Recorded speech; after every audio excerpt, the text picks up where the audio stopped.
కానీ ఇక్కడ దైవజనుడి యొక్క ప్రార్థన మీరు గమనిస్తే అంతరంగ పురుషుని యందు మీరు ఏం కలిగి ఉండాలి? శక్తి కలిగి ఉండాలి. ఆయన ఆత్మ వలన మీరు బలపరచబడాలి. విశ్వాసం ద్వారా క్రీస్తుని హృదయాల్లో నివసించాలి. ఏమండి, మీరు దేవుని సంపూర్ణత యందు పూర్ణులవ్వాలి. ప్రేమలో మీరు ఏమవ్వాలంటే అండి, వేరు పారాలి. ఇందాక సికోయా చెట్టు గురించి చెప్పాను చూసారా, అది భూమి లోపలికి ఎలాగైతే వేరు పారుతుందో, మీరు క్రీస్తు యొక్క ప్రేమలో మీరు ఏమవ్వాలంటే అండి, వేరు పారాలి. దేవునికి మహిమ కలుగును గాక. ఈ మాటలన్నీ మన జీవితంలో అనుసరిస్తేనండి, ఈ మాటలన్నీ మన జీవితంలో అభ్యాసం చేస్తే, నేను చెప్తున్నాను, ఇక పాత స్వభావం, ప్రాచీన స్వభావం ఏమండి భూతత్వం పెట్టి చూసినా కానీ మనలో కనిపించదు. దేవునికి మహిమ కలుగును గాక.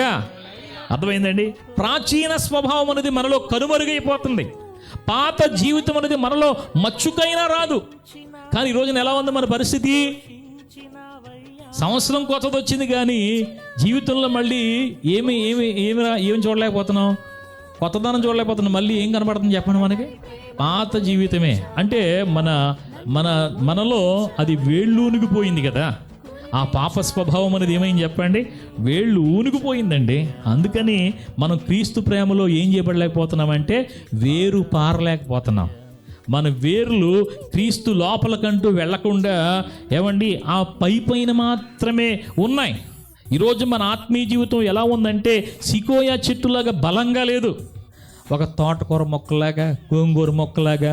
తోటకూర మొక్కలు, గోంగూర మొక్కలు ఏమండి వాటిని పేకటం పెద్ద కష్టమా? చిన్నపిల్లని కూడా వెళ్ళి మరి లాగేరంటే ఏం చేస్తాడు? పుట్టుక్కుమంట లాగేస్తాడు. ఏమండి అది అంతలోనే అలా పేగ్గానే వచ్చేస్తుంది. ఈరోజు మన ఆత్మీయ జీవితాలు కూడా సాతాను ఏం చేయగలుగుతున్నాడంటే పెద్దగా మన కోసం వాడు ఏం చేయనక్కర్లా చెప్పండి, కష్టపడక్కర్లా. హల్లెలూయా.